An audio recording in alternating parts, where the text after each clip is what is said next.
Hello, welcome to QuickBooks. നമ്മൾ QuickBooksൽ ഇന്ന് എംപ്ലോയീസിനെ എങ്ങനെ മാനേജ് ചെയ്യും എന്നുള്ളതാണ് പഠിക്കാൻ പോകുന്നത്.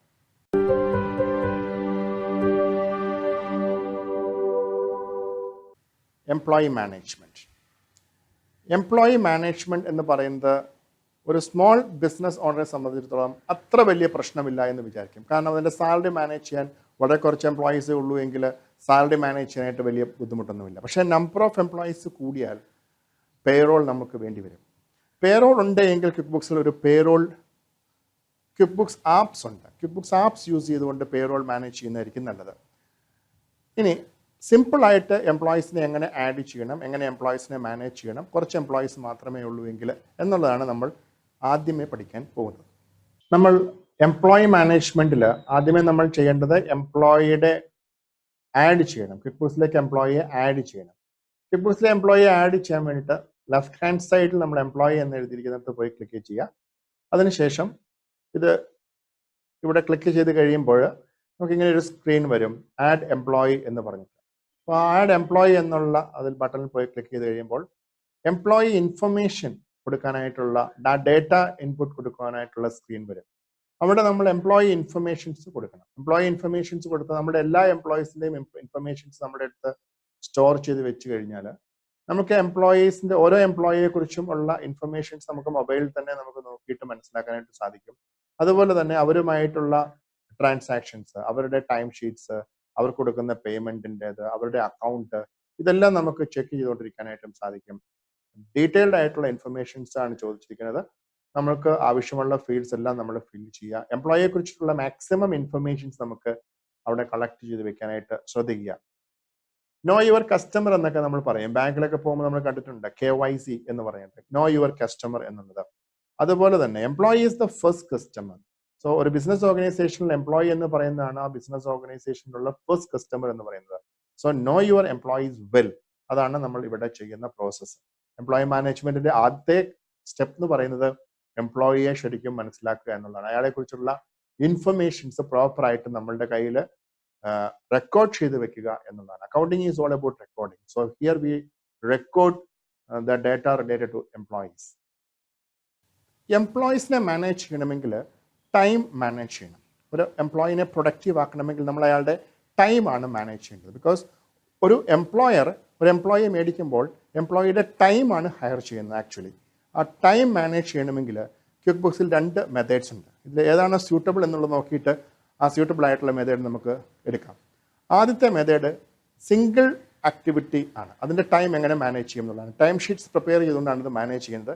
ഒരു സിംഗിൾ ആക്ടിവിറ്റിയുടെ ടൈം എങ്ങനെ മാനേജ് ചെയ്യുന്നു എന്നുള്ളത് നമുക്ക് ആദ്യം നോക്കാം. ഇത് കഴിഞ്ഞാൽ റൈറ്റ് സൈഡിൽ ഒരു പ്ലസ് ബട്ടൺ ഉണ്ട്. ആ പ്ലസ് ബട്ടൺ എംപ്ലോയീസിനകത്ത് 2 ആക്ടിവിറ്റീസ് കാണാം. ഒന്ന് നമ്മൾ സിംഗിൾ ടൈം ആക്ടിവിറ്റി എന്നുള്ളതും വേറൊന്ന് വീക്ക്ലി ടൈം ഷീറ്റ് എന്ന് പറയുന്നത്. സോ ഈ ടൈം ഷീറ്റ്സ് പ്രിപ്പയർ ചെയ്യുന്നത് എന്തിനു വേണ്ടിയിട്ടാണ്?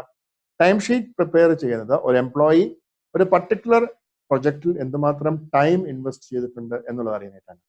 സോ എംപ്ലോയിയെ നമ്മൾ ഹയർ ചെയ്ത് കഴിയുമ്പോൾ നമ്മൾ അയാളുടെ ടൈമാണ് ഹയർ ചെയ്യുന്നത്. നമ്മൾ അതുകൊണ്ട് ആ എംപ്ലോയി ഓരോ മണിക്കൂറിലും ഏത് ആക്ടിവിറ്റിയിലാണ് ഇൻവെസ്റ്റ് ചെയ്തിരിക്കുന്നത്, ഏത് കസ്റ്റമർക്ക് വേണ്ടിയിട്ടുള്ള ആക്ടിവിറ്റിയിലാണ് ഇൻവെസ്റ്റ് ചെയ്തിരിക്കുന്നുള്ളത് നമുക്ക് അറിയണം. സോ അത് റെക്കോർഡ് ചെയ്യുന്നതാണ് നമ്മൾ ഈ ആക്ടിവിറ്റി ടൈം ഷീറ്റ്സിനകത്ത് ചെയ്തുകൊണ്ടിരിക്കുന്നത്. അത് നമുക്ക് വീക്ക്ലിയും ചെയ്യാം, ഒരു സിംഗിൾ ആക്ടിവിറ്റിയെ നമുക്ക് ചെയ്യാനും പറ്റും. സോ ഒരു സിംഗിൾ ആക്ടിവിറ്റിയാണ് ചെയ്യാൻ ഉദ്ദേശിക്കുന്നതെങ്കിൽ നമ്മൾ ഇതിൽ ക്ലിക്ക് ചെയ്ത് കഴിയുമ്പോൾ ഈ സിംഗിൾ ആക്ടിവിറ്റി ക്ലിക്ക് ചെയ്യുമ്പോൾ ടൈം ആക്ടിവിറ്റി വരും. ഇവിടെ അതിൻ്റെ ഡേറ്റ് കൊടുക്കാം. നമുക്ക് ഇവിടെ ആരുടെ ടൈമാണ് നമ്മൾ ട്രാക്ക് ചെയ്യുന്നത്, ആ എംപ്ലോയിയുടെ പേര് നമുക്ക് കൊടുക്കാം. ഏത് കസ്റ്റമർക്ക് വേണ്ടിയിട്ടാണ് ആ എംപ്ലോയി വർക്ക് ചെയ്യുന്നുള്ളത് നോക്കാം. അതിലത്തെ സ്റ്റാർട്ട് ടൈം ഏതാണ്, എൻഡ് ടൈം ഏതാണ്, എത്രയാണ് ബ്രേക്ക് എന്നുള്ളത് കൊടുക്കാം. ആ വർക്കിന്റെ ഒരു നേച്ചർ, എന്ത് സർവീസാണ് ചെയ്തിരിക്കുന്നത് എന്നുള്ളത് നമുക്കിവിടെ ഡിസ്ക്രിപ്ഷൻ ബോക്സിലും എഴുതാം. ഇങ്ങനെ ചെയ്ത് കഴിഞ്ഞാൽ നമുക്ക് കസ്റ്റമർക്ക് ബിൽ ചെയ്ത് കഴിയുമ്പോൾ സർവീസ് സെക്ടറിൽ നിൽക്കുന്ന ഒരാളാണെങ്കിൽ ഒരു ബിസിനസ്സുകാരനാണെങ്കിൽ അയാൾക്ക് കസ്റ്റമർക്ക് ബിൽ ചെയ്ത് കഴിയുമ്പോൾ ഓരോ എംപ്ലോയിയും എത്ര മണിക്കൂർ വീതം ആ കസ്റ്റമർക്ക് വേണ്ടിയിട്ട് ഇൻവെസ്റ്റ് ചെയ്തിട്ടുണ്ട്, ഏതൊക്കെ സമയമാണ് ഇൻവെസ്റ്റ് ചെയ്തത്, എന്ത് വർക്കാണ് അവർ ചെയ്തത് എന്നുള്ളതിന്റെ ഡീറ്റെയിൽസ് എല്ലാം അവൈലബിൾ ആയതുകൊണ്ട് പ്രോപ്പറായിട്ട് നമുക്ക് ബില്ലിംഗ് നടക്കും, കസ്റ്റമർ ബില്ലിംഗ് നടക്കും. സോ കസ്റ്റമറുടെ ബില്ല് പ്രോപ്പറായിട്ട് ചെയ്യാനും അതിൻ്റെ ഡേറ്റ കറക്റ്റായിട്ട് സൂക്ഷിച്ചു വെക്കാനും കസ്റ്റമറുടെ അടുത്ത് അയാൾക്ക് വേണ്ടി ചെയ്ത സേവനങ്ങളുടെ ഒരു ലിസ്റ്റ് കൊടുക്കണമെങ്കിൽ, ഡീറ്റെയിൽസ് പറഞ്ഞു കൊടുക്കണമെങ്കിൽ പറയാനായിട്ടും എല്ലാം ഇത് ഹെൽപ്പ് ചെയ്യും. എംപ്ലോയി മാനേജ്മെന്റിനും മാത്രമല്ല കസ്റ്റമർ ബില്ലിങ്ങിനും ഇത് ഹെൽപ്പ് ചെയ്യും. സോ ഇതാണ് നമ്മളുടെ ആദ്യത്തെ സംഗതി ചെയ്യാനായിട്ടുള്ളത്. രണ്ടാമത് ടൈം മാനേജ് ചെയ്യുന്നത് ഒരു വീക്ക്ലി ആക്ടിവിറ്റീസ്. അപ്പോൾ ഒരു വീക്ക് കംപ്ലീറ്റ് ആയിട്ട് നമുക്ക് മാനേജ് ചെയ്യാം, സൺഡേ ടു സാറ്റർഡേ. ഇനി നമുക്ക് സൺഡേയും സാറ്റർഡേയും വേണ്ടെങ്കിൽ അത് മാറ്റിയിട്ട് ബാക്കിയുള്ള ടൈം എടുത്തിട്ട് നമുക്ക് ചെയ്യാം. ഇതെല്ലാം ഉള്ള ഓപ്ഷൻസ് ക്വിക്ക്ബുക്സിലുണ്ട്. ക്വിക്ക്ബുക്സ് നമുക്ക് കസ്റ്റമൈസ്ഡ് ആക്കി എടുക്കണം, എന്നിട്ട് നമുക്ക് ടൈം മാനേജ്മെൻറ്റ് കറക്റ്റാക്കി എടുക്കണം. ഇങ്ങനെ ടൈം മാനേജ് ചെയ്തുകൊണ്ടുള്ള പ്രയോജനം എന്താണ്? ഇത് പ്രയോജനം കിട്ടുന്നത് നമുക്ക് ബില്ലിങ്ങിൻ്റെ സമയത്താണ്. ബിൽ ചെയ്യുന്ന സമയത്ത് ഒരു കസ്റ്റമർക്ക് എന്തുമാത്രം ടൈം ഓരോ എംപ്ലോയിയും ചെലവഴിച്ചു എന്നുള്ളത് ഐഡൻറ്റിഫൈ ചെയ്തിട്ട് ബില്ല് ചെയ്യാനായിട്ട് സാധിക്കും. സോ സർവീസ് സെക്ടറിൽ ഈ ടൈം മാനേജ്മെൻറ്റ് ചെയ്യാൻ സാധിച്ചു കഴിഞ്ഞാൽ നിങ്ങൾക്ക് കസ്റ്റമറുടെ ബില്ലിങ് പ്രോപ്പറായിട്ട് ചെയ്യാനായിട്ട് സാധിക്കും with adequate documentary evidence. So എംപ്ലോയിയുടെ പേയ്മെൻറ്റ് പെർഫോമൻസ് മെഷർ ചെയ്യാൻ സാധിക്കും. അതുപോലെ തന്നെ കസ്റ്റമറുടെ ബില്ലിങ്ങും പ്രോപ്പറായിട്ട് നടത്താനായിട്ട് സാധിക്കും. രണ്ടാമത് പ്ലസ് ബട്ടണിൽ പോയി കഴിഞ്ഞാൽ നമുക്ക് വീക്ക്ലി ടൈം ഷീറ്റ് കിട്ടും. സോ വീക്ക്ലി ടൈം ഷീറ്റ് ആണെങ്കിൽ നമുക്കിത് ഒരു ഒരാഴ്ചയിലേക്കുള്ളത് Sunday, Monday, Tuesday, Wednesday, Thursday, Friday, Saturday. So ഈ 7 ദിവസങ്ങളിലേക്കുള്ള വർക്ക് എങ്ങനെയാണ് ചെയ്തിരിക്കുന്നത് എന്നുള്ളത് നോക്കാൻ. സോ ഇവിടെ നമ്മൾ ഒരാളുടെ എംപ്ലോയി എടുത്തു കഴിഞ്ഞ് കഴിഞ്ഞാൽ അയാൾ ഈ 10-ാം തീയതി മുതൽ 16-ാം തീയതി വരെയും ആർക്കൊക്കെ വേണ്ടിയിട്ടാണ് സർവീസ് ചെയ്തിരിക്കുന്നത്. സോ ഏത് കസ്റ്റമർക്ക് വേണ്ടിയിട്ടാണെന്ന് എഴുതാം, ഇവിടെ ഡിസ്ക്രിപ്ഷൻ എഴുതാം, അതിനകത്ത് ബില്ലബിൾ എങ്ങനെയാണ് അതിൻ്റെ റേറ്റ് പെർ അവർ ചെയ്യാൻ പറ്റുന്നതെന്നുള്ളത് എഴുതാനായിട്ട് സാധിക്കും. സോ ഇങ്ങനെ നമുക്ക് അയാൾക്ക് 3 കസ്റ്റമേഴ്സിന് വേണ്ടിയിട്ടാണ് സർവീസ് ചെയ്തിരിക്കുന്നതെങ്കിൽ ആ 3 പേരുടെയും സെപ്പറേറ്റ് ആയിട്ട് ചെയ്യാനായിട്ടുള്ള ഒരു ഫെസിലിറ്റിയും ക്വിക്ക്ബുക്സിൽ ഉണ്ട്. സോ ഇങ്ങനെ ചെയ്യുന്നത് കൊണ്ട് ഒരു എംപ്ലോയി ഒന്നിൽ കൂടുതൽ കസ്റ്റമേഴ്സിനെ ഹാൻഡിൽ ചെയ്യുന്നുണ്ടെങ്കിൽ ആ ഓരോ കസ്റ്റമേഴ്സിൻ്റെതും ചെയ്യുന്നത് എങ്ങനെയാണെന്നും അവരിൽ ബില്ലബിൾ ആയിട്ടുള്ളത് കാണും, ബില്ലബിൾ അല്ലാത്തതും കാണും. ചില കസ്റ്റമേഴ്സിന് ചില സർവീസസ് ചെയ്യുമ്പോൾ നമുക്കത് ബിൽ ചാർജ് ചെയ്യാനായിട്ട് പറ്റത്തില്ലായിരിക്കും. അങ്ങനെയുള്ള സർവീസ് ഉണ്ടെങ്കിൽ അത് സെപ്പറേറ്റ് ചെയ്ത് നമുക്ക് നോക്കാനായിട്ടും പറ്റും. സോ അറ്റ് ദ എൻഡ് ഇതെല്ലാം ചെയ്ത് കഴിഞ്ഞ് കഴിഞ്ഞാൽ നമുക്ക് എന്താണ് പ്രയോജനം? അവസാനം നമ്മൾ റിപ്പോർട്ട്സിലോട്ട് പോവുക. സോ റിപ്പോർട്ട്സ് എടുത്തു കഴിയുമ്പോൾ എംപ്ലോയി റിപ്പോർട്ട്സ് നമുക്ക് നോക്കാം. റിപ്പോർട്ട്സ് നമ്മൾ എടുത്തു കഴിയുമ്പോൾ എംപ്ലോയിയുമായിട്ട് റിലേറ്റഡ് ആയിട്ടുള്ള റിപ്പോർട്ട്സ് കിട്ടാനായിട്ട് നമ്മളിവിടെ ഫൈൻഡ് റിപ്പോർട്ട് നെയിം എന്നുള്ളതിനകത്ത് നമ്മൾ എംപ്ലോയി എന്ന് അടിച്ചാൽ മതി.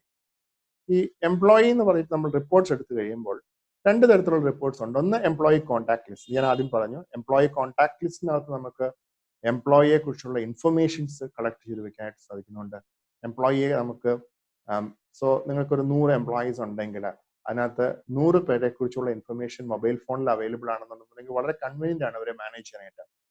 Then time activities by employees in detail, ഇതിനെങ്ങനെ റിപ്പോർട്ട് ഉണ്ട്. സോ ഈ റിപ്പോർട്ട് നമ്മൾ എടുത്തു കഴിഞ്ഞ് കഴിഞ്ഞാൽ ഇവിടെ നമുക്ക് അതിൻ്റെ ടൈം എടുക്കാം, ഡേറ്റ് എടുക്കാം, അതുപോലെ തന്നെ ഏത് എംപ്ലോയി ആണെന്നുള്ളത് എടുക്കാം, ഏത് കസ്റ്റമറുടേതാണെന്നുള്ളത് എടുക്കാം. ഇങ്ങനെയുള്ളതെല്ലാം നമുക്ക് റൺ ചെയ്ത് കഴിയുമ്പോൾ നമുക്ക് റിപ്പോർട്ട്സ്, വേരിയസ് റിപ്പോർട്ട്സ് കിട്ടും. സോ ഈ റിപ്പോർട്ട്സ് യൂസ് ചെയ്തുകൊണ്ട് നമുക്ക് എംപ്ലോയി മാനേജ്മെന്റ് സാധിക്കും, കസ്റ്റമർ മാനേജ്മെന്റ് സാധിക്കും. സോ ഇങ്ങനെ ചെയ്യാനായിട്ടുള്ള ഫെസിലിറ്റി ക്വിക്ക്ബുക്സ് ഉള്ളത് കൊണ്ട് ഇതെല്ലാം നമുക്ക് മൊബൈലിലും യൂസ് ചെയ്യാൻ പറ്റുന്നുണ്ട്. നമ്മൾ ഓഫീസിൽ ഇല്ലാത്ത സമയത്തും ഇത് പാരലലായിട്ട് നടക്കുന്നു എന്നുള്ളത് കൊണ്ട് നമ്മളുടെ ബിസിനസ് നന്നായിട്ട് മാനേജ് ചെയ്യാനായിട്ട് ഈ രീതിയിൽ പറ്റും. അടുത്തത് എംപ്ലോയി മാനേജ്മെന്റിൽ ഒരു പ്രധാനപ്പെട്ട ഒന്നാണ് പേറോൾ എന്ന് പറയുന്നത്. പേറോളിനെ കുറിച്ച് നമ്മളിവിടെ പ്ലസ് ഐക്കണിൽ പോയി നോക്കി കഴിയുമ്പോൾ പേറോളിനെ കുറിച്ചൊന്നും പറഞ്ഞിട്ടില്ല.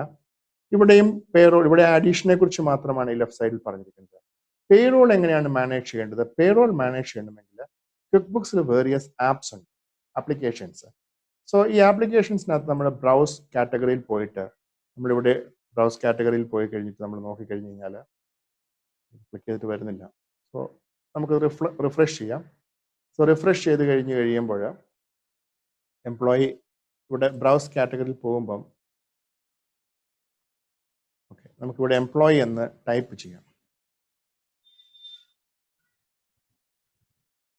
നമ്മൾ 17 ആപ്സ് നമുക്കിവിടെ കാണാം.